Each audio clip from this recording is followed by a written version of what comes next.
जो topic start कर रहे हैं वो क्या है?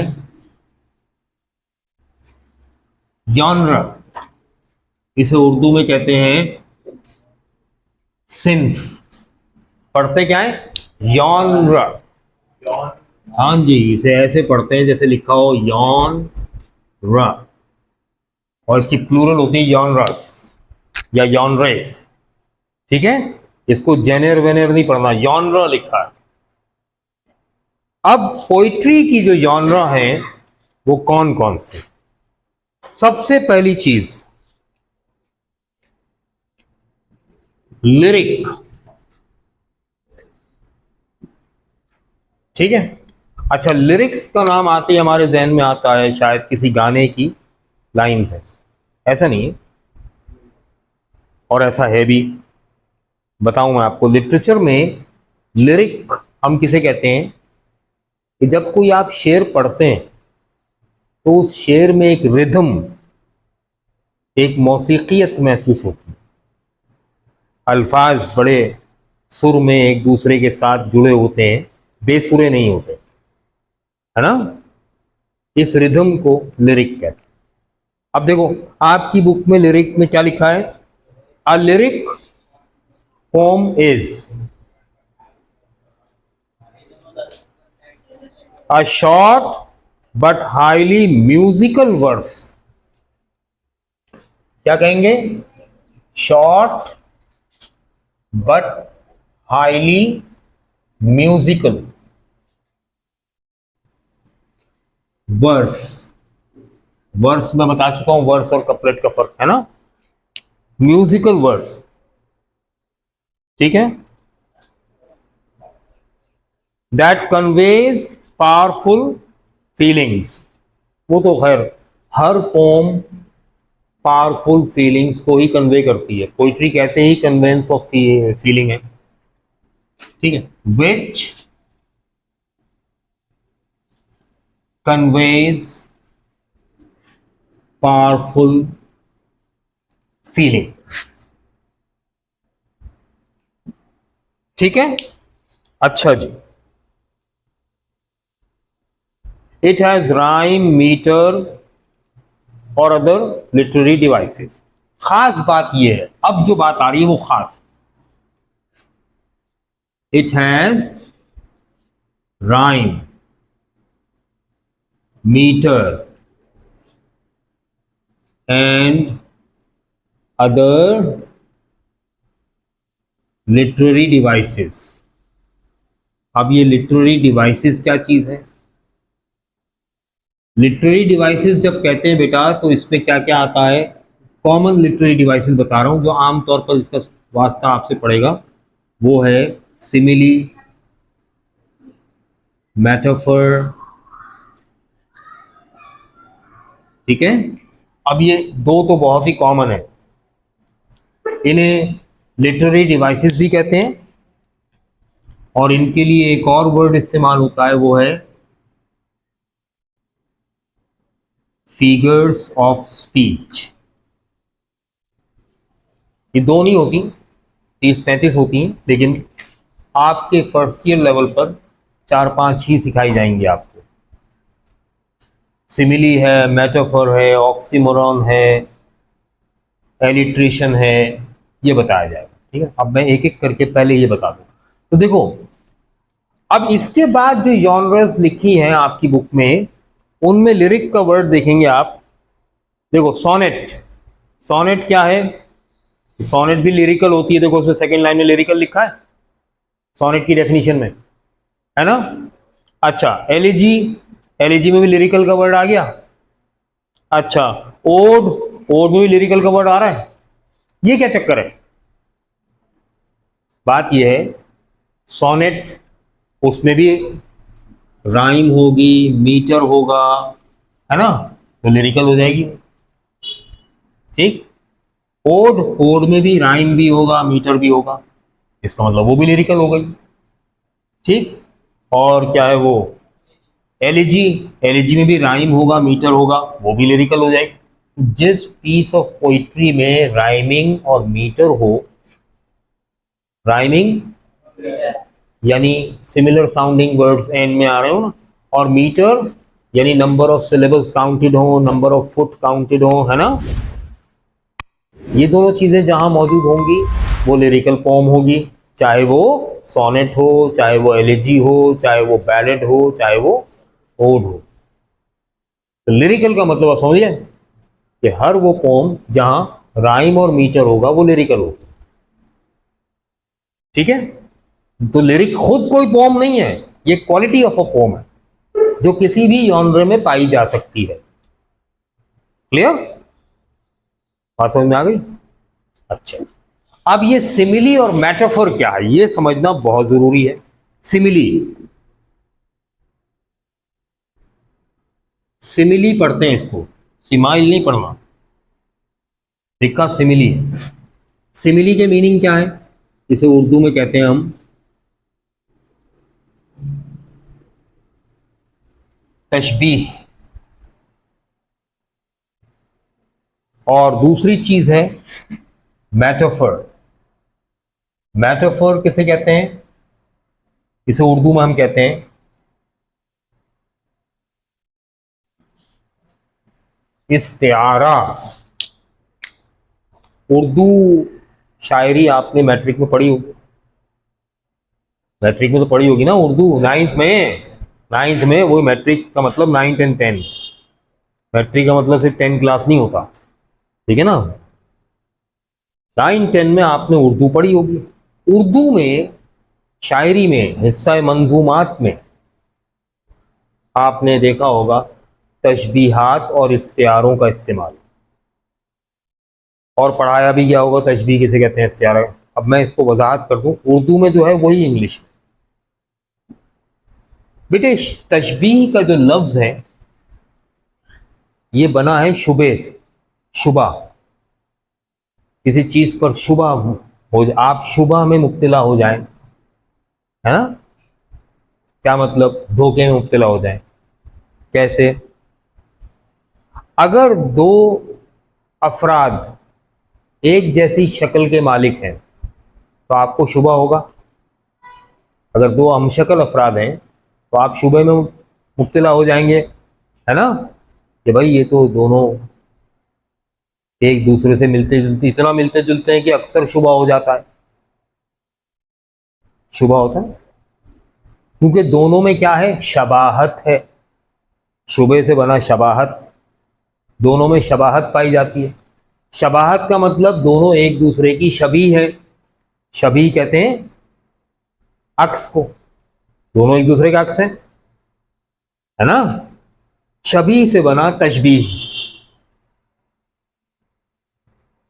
तो अब अगर दो चीजों में या दो अफराद में सेम क्वालिटी पाई जाती है तो हम दोनों की क्वालिटीज को क्या कहते हैं, सेम है ना, मुशाबे है, इसको तशबीह कहते हैं।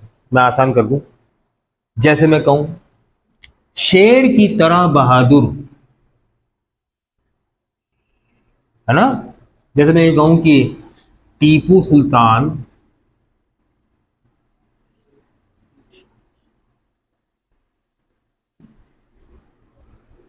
वैसे टीपू कहते हैं शेर को, बब्बर शेर को टीपू कहते हैं।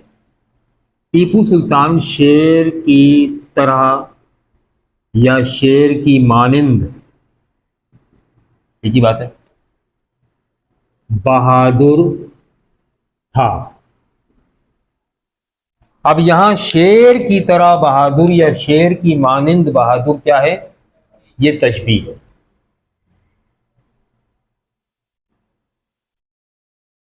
ये तशबीह है, ठीक है, इसे तशबीह है। इंग्लिश में कैसे कहेंगे, इंग्लिश में कहेंगे Tipu Sultan was brave like a lion, या तो ये, या ऐसे कहेंगे was as brave as a lion. दो तरीके हैं सिमिलीज को लिखने के,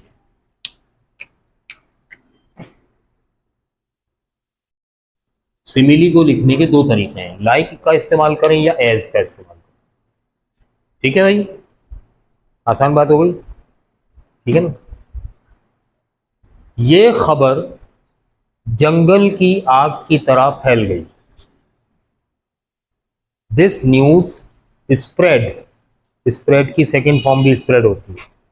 this news spread like a grass fire. अच्छा, हर लैंग्वेज की सिमिलीज फिक्स होती हैं। जिसे हम उर्दू में कहते हैं जंगल की आग की तरह फैलना, उसे इंग्लिश में लाइक अ वाइल्ड फायर नहीं कहते, लाइक अ ग्रास फायर कहते हैं, ठीक है ना। उर्दू में सिमिलीज फिक्स हैं, इंग्लिश में भी फिक्स है। तो ट्रांसलेशन नहीं होता अल्फाज का, बल्कि पैरेलल सिमिलीज चेक की जाती है कि इंग्लिश में इस सिमिली के लिए उर्दू में कौन सी सिमिली है, ठीक है ना, राइट। जैसे as red, as as red as fox, as white as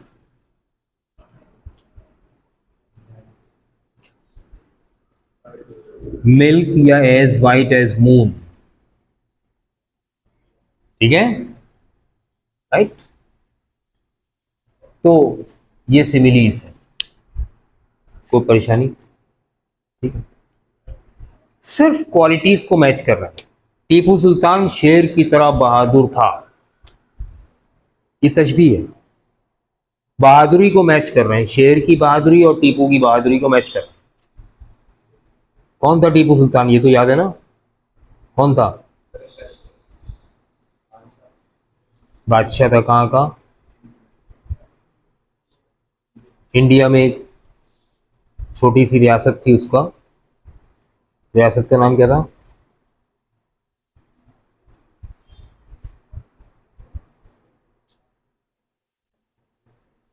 ये तो हाल है यार।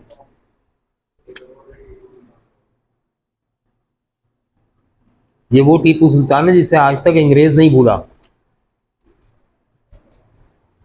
आज तक अंग्रेज नहीं भूला। अगर आपका नाम टीपू है ना, तो आज भी अंग्रेज डरेगा आपसे, इतनी दहशत थी उसकी।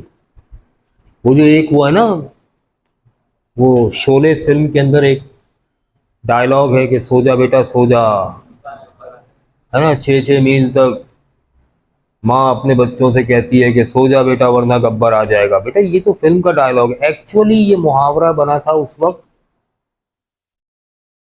कि जब टीपू सुल्तान का दौर था। मुहावरा ये था कि इंग्लैंड में माएँ अपने बच्चों को ये कह कहकर सुलाती कि सो जा नहीं तो टीपू आ जाएगा। टीपू की ये दहशत, ये रोप था अंग्रेजों पर। जो शहीद हुआ था ना, तो कितने घंटों तक तो अंग्रेज फौज चारों तरफ से घेर के खड़ी थी, करीब नहीं जा रहे थे। शहीद हुआ हुआ था, जमीन पर पड़ा था, करीब जाने की हिम्मत नहीं थी, पता नहीं उठ के तलवार चलाना शुरू कर दे भाई। जब तक 100% कंफर्म नहीं हो गया कि हाँ ये अब दुनिया में नहीं है, तब उसके करीब गए थे। ऐसा रोक भारत। तो शेर की तरह बहादुर, है ना। शेर मरा हुआ भी पड़ा हो तो आप करीब जाते हुए डरेंगे ना, पता नहीं उठ के काट ले तो कहां जाएंगे, ये होता है। अब देखो, ये तो हो गई सिमिली। मेटाफर क्या है? मेटाफर ये है इस्तिआरा। अब ये इस्तिआरा क्या है? ये लफ्ज बना है यहां से, आर्यतन। ये लफ्ज पढ़ा है पहले कभी? सुना ही नहीं होगा। हमारी तो उर्दू बड़ी लाजवाब है ना माशाल्लाह। अगर मैं आज मार्कर लाना भूल गया, तो मैं सर वजाहत से कहूंगा कि सर मुझे एक मार्कर आर्यतन दे दें, यानी वक्ती तौर पर, थोड़ी देर के लिए उधार दे दें, आर्यतन दे दें, आरजी तौर पर, ठीक है ना, आर्यतन। इससे लफ्ज बना है मुस्तार। अब मैं कह सकता हूं कि मैंने ये कलम सर वजाहत से मुस्तार लिया है, मुस्तार लिया है यानी उधार लिया। मुस्तार का मतलब होता है उधार। और इससे बना है इस्तिआरा। लफ्ज उधार ले लिया, कहां से? तो लफ्ज कहां होते हैं? जिस खजाने में लफ्ज जमा होते हैं उस खजाने को क्या कहते हैं? लुगत। आपके यहाँ इंग्लिश में कहते हैं डिक्शनरी। लफ्ज तो वहीं से उठाएंगे ना। अब वहां से लफ्ज ले लिया उधार, ये थोड़ी देर के लिए। कैसे? अब अगर मैं ये कहूं कि टीपू सुल्तान तो टीपू सुल्तान शेर था। क्या था? Tipu Sultan was the lion. उसमें दी लगता है, ये नहीं लगता। Was the lion. तो अब लायन या शेर अगर डिक्शनरी में देखें लुगत में, तो चार टांगों वाला जंगली जानवर जो गोश्त खाता है, दरिंदा है, एक लंबी सी दुम है। भाई शेर की डेफिनेशन यही है ना लुगत में। टीपू सुल्तान की ना तो दुम थी, ना चार टांगे थी, ना वो जंगली था, ना वो जानवर था, ना वो दरिंदा था। तो फिर हम क्यों कह रहे हैं उसे शेर? वक्ती तौर पर हमने बहादुर कहने के लिए शेर का लफ्ज इस्तेमाल किया। अगर हम कहते शेर की तरह बहादुर है तो तशबीह कहलाती, सिमिली। हमने शेर ही कह दिया उसको, तो अब क्या कहलाएगी? इस्तिआरा। यानी वक्ती तौर पर उधार ले लिया ये लफ्ज अपनी मर्जी से मीनिंग में इस्तेमाल करने की। आई बात समझ? इसे कहते हैं मेटाफर। जैसे अब अगर मैं कहूं, देखना भाई, life is like a voyage. जिंदगी एक सफर की मानिंद है। जिंदगी एक सफर की मानिंद। लेकिन अगर मैं कहूं लाइफ इज अ वॉयज, तो अब मैं क्या कह रहा हूं? जिंदगी एक सफर है सुहाना, जहां कल क्या हो किसने जाना। है ना भाई, शायरी में ना। तो आप कह रहे हैं जिंदगी एक सफर है, ये इस्तिआरा है, वो तशबीह है। फर्क समझ में आया? राइट। उतार लीजिए, एक एक लफ्ज उतार लो पूरा बोर्ड का, छोड़ना कुछ नहीं। अब हम करेंगे, जिस लिटरेरी डिवाइस को पढ़ेंगे वो बड़ी दिलचस्प है, बहुत ही इंटरेस्टिंग है, और वो है जनाब एलिट्रेशन। एलिट्रेशन क्या है? जिसको उर्दू में हम कहते हैं तकरार। अब तकरार का क्या मतलब है? टकराना नहीं, तकरार है। नहीं, तकरार का लफ्ज बना है बेटा, आपने शायद कभी मुशायरा सुना? मुशायरा, इसमें शायर अशार सुना। कभी कभी ऐसा होता है कि शायर ने एक शेर सुनाया तो आवाज आती है मुकर्रर मुकर्रर या मुकर्रर मुकर्रर। तो उसका मतलब क्या होता है? मुकर्रर का मतलब है रिपीट कीजिए, एक बार और, वंस मोर। तो इसे कहते हैं मुकर्रर। सही लफ्ज तो मुकर्रर है, लेकिन मुकर्रर भी चलेगा। मुकर्रर, मुकर्रर का मतलब क्या है? फिर से, एक बार और, दोबारा, रिपीट। मुकर्रर से बना है तकरार, रिपीटिशन।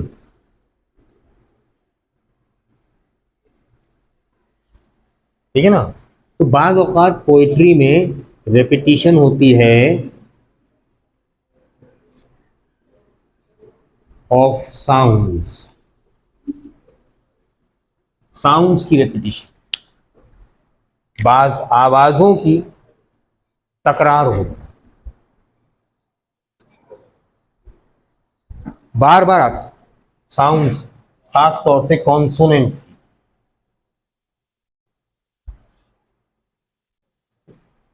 जैसे मैं मिसाल दूं आपको, एक पोम है रॉबर्ट लुइस स्टीवनसन की, फास्टर देन फेरीज,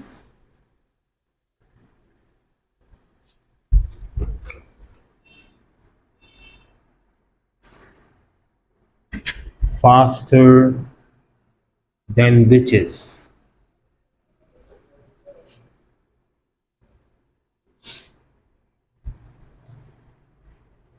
Houses, नहीं, hedges and ditches,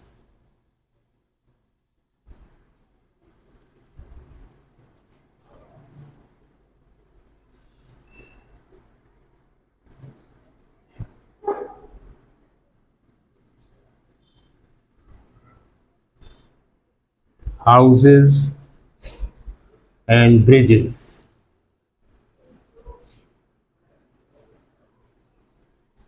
Faster than ferries, faster than witches, hedges and ditches, houses and bridges. अब देखो इसको गौर से देखते हैं। शुरू में ही इलेक्ट्रिशियन आ गई, एफ की साउंड जो है वो रिपीट हो रही है, faster than fairies, faster than fairies, repeat हो रहा है, ये इलेक्ट्रिशियन है। और फिर ये कॉन्सोनेंट को रिपीट किया, फिर देखो witches, hedges, houses, ditches, last का ईएस जो है डिचेस, रिपीट हो रहा है ना। ये क्यों रिपीट हो रहा है सुनो, इसे इलेक्ट्रिशियन कहते हैं। रॉबर्ट लुइस स्टीवनसन की इस पोम का नाम है from a railway carriage. From a railway carriage में रॉबर्ट लुइस स्टीवनसन कह रहा है कि मैं ट्रेन के डब्बे में बैठा हूं, कैरेज में, रेलगाड़ी के डब्बे में बैठा हूं, खिड़की से बाहर देख रहा हूं और ये नज़ारे नजर आ रहे हैं। कहीं पर हाउसेस हैं, कहीं पर डिचेस हैं, गहरे गड्ढे हैं, कहीं पर हेजेस हैं, झाड़ियां हैं, कहीं पर ब्रिजेस हैं, ये सब नजर आ रहा है। लेकिन ये सब ठहर नहीं रहा, तेजी से भाग रहा है ना, एक ही जानिब, परियों से ज्यादा तेज रफ्तार, जादूगरनियों से भी ज्यादा तेज रफ्तार, है ना। ये सब चीजें दौड़ भाग रही हैं। अब देखो रेलगाड़ी के डब्बे में बैठा है, शायर का कमाल देखो, तो वो आपको साउंड इफेक्ट भी देना चाह रहा है रेलगाड़ी का, ट्रेन का। अब ये अल्फाज तेजी से पढ़ो तो लगेगा जैसे ट्रेन चल रही है। Faster than fairies, faster than witches, hedges and ditches, houses and bridges, witches, hedges, ditches, houses, bridges, witches, ditches, houses, bridges, लग रहा है रेलगाड़ी की आवाज चिक चिक चिक चिक चल रही है। इलेक्ट्रिशियन को यूज करके वो बाकायदा एक समा बांध रहा, बाकायदा। जैसे उर्दू का शायर है मीर अनीस, जब वो मरसिया लिखता है तो अल्फाज में तलवारों की झनकार सुनाई देती है, अल्फाज की तकरार ऐसी इस्तेमाल करता है वो, लगता है तलवार तलवार से टकरा रही है। ये कमाल होता है शायर का, इसे इलेक्ट्रिशियन कहते हैं। कमाल का क्या मतलब है, कमाल किसे कहते हैं, कमाल की मीनिंग क्या है?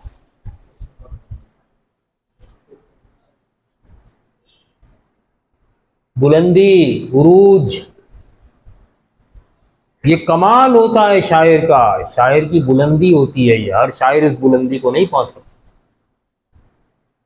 अल्फाज हम इस्तेमाल रोज करते हैं मीनिंग के बगैर, पता ही नहीं होता मीनिंग। अच्छा, अगर मुझे मीनिंग नहीं पता किसी लफ्ज के और मैं वो लफ्ज इस्तेमाल कर रहा हूं तो इसका मतलब मैं मुंह से सिर्फ आवाज निकाल रहा हूं, मीनिंग तो मुझे खुद नहीं पता। क्या ख्याल है? और मुंह से आवाजें निकालते हैं जानवर,